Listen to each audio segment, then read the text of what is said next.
apa yang tadi disampaikan, pemerintah sangat ingin kita bisa menumbuhkan kemampuan di sumber daya alam kita yang kita miliki yang tak terhingga ya.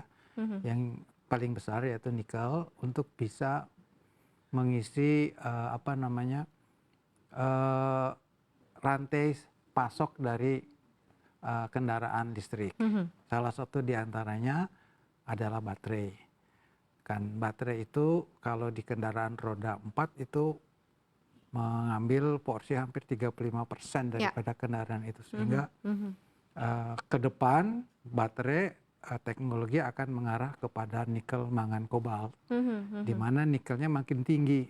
Nah, kita sebagai negara yang memiliki cadangan yang sangat memadai di dunia ini, tentu sangat berkepentingan supaya nikel ini meningkat nilai tambahnya dan memberikan kemakmuran yang sebesar-besarnya bagi negara dan rakyat kita.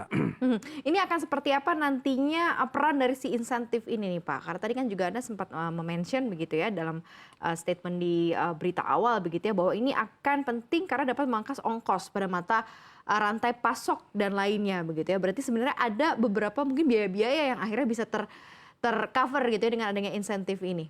Ya, ini nikel ya. Coba kita bandingkan. Ada nikel yang digunakan untuk stainless steel, ya kan? Itu dikenakan tadi PPN maupun royalti. Nah, kita merasa bahwa karena kita ingin meningkatkan baterai, ya, kemudian Kementerian ESDM dan pemerintah melihat bahwa kalau ini kita berikan insentif, tentu akan menarik banyak minat orang untuk investasi. Ya, pertama. Yang kedua, yang bahwa baterai itu sendiri, nikel yang digunakan khusus untuk menggunakan HPAL proses, itu menggunakan nikel kadar rendah. Ya, atau kita sebut dengan limonite.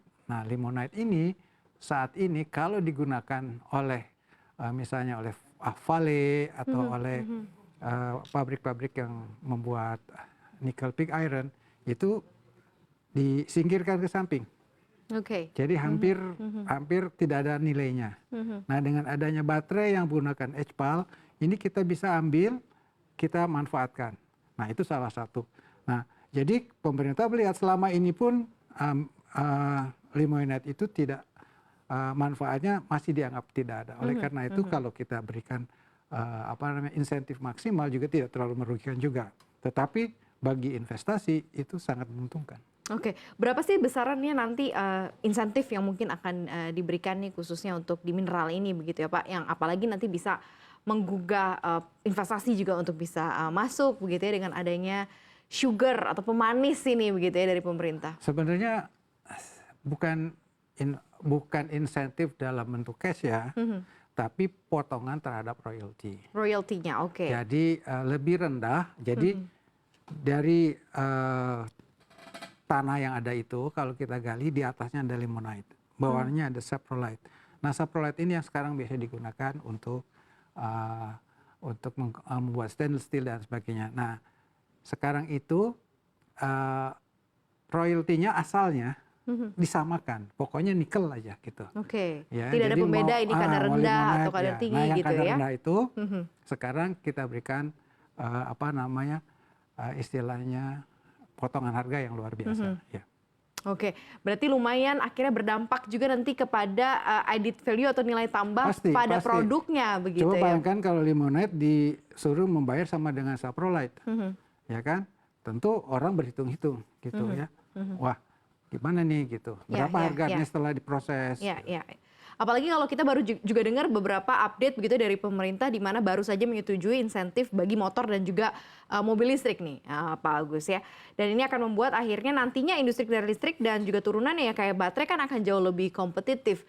Anda melihatnya seperti apa? Bahkan besarannya gitu ya, kalau di nominal mungkin bisa mobil bisa sampai 30 juta begitu ya, terus kemudian motor bisa sekitar 7-8 juta gitu ya, cukup besar.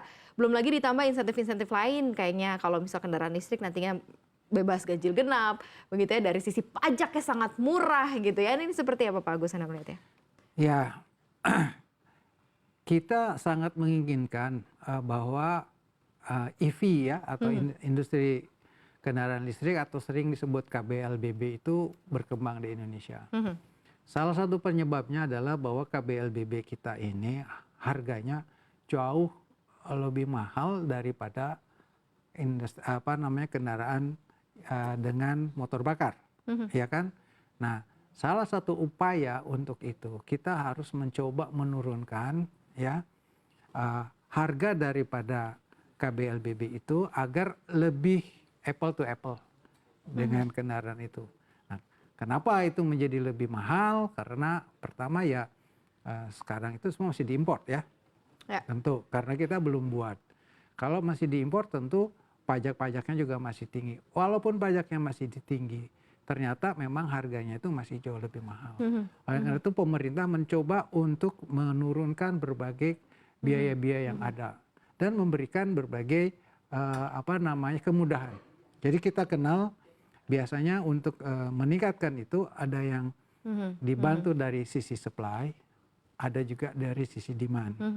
Nah, yang tadi disebutkan di Limonade itu adalah pemerintah membantu dari sisi supply. Sedangkan yang terakhir disebutkan memberikan insentif itu dari segi demand. Maksudnya apa? Supaya harganya lebih turun, masyarakat lebih tertarik, kemudian membeli, demandnya naik. Jadi supply-nya dicoba ditekan harganya, demand-nya ditingkatkan. Gitu. Kalau supply ini menolong produsen, kalau demand ini menolong pemakai. Pemakainya. Kira-kira itu. Jadi semua ini sejak dikeluarkannya kebijakan atau peraturan presiden ya tahun 2019 untuk mempercepat EV ini, nah semua paket-paket itu dikaji, ya kan? Satu demi satu tadi insentif untuk Limonade, kemudian PPN, bea masuk untuk barang modal, semua dikaji satu supaya harganya turun. Nah, yang baru kemarin itu tentu adalah untuk mendorong sisi demand, ya sehingga harganya turun. Nanti harga turun dan daya belinya juga bisa lebih jadi permintaan naik. besar, permintaannya juga naik ya. Ini juga tertarik. Karena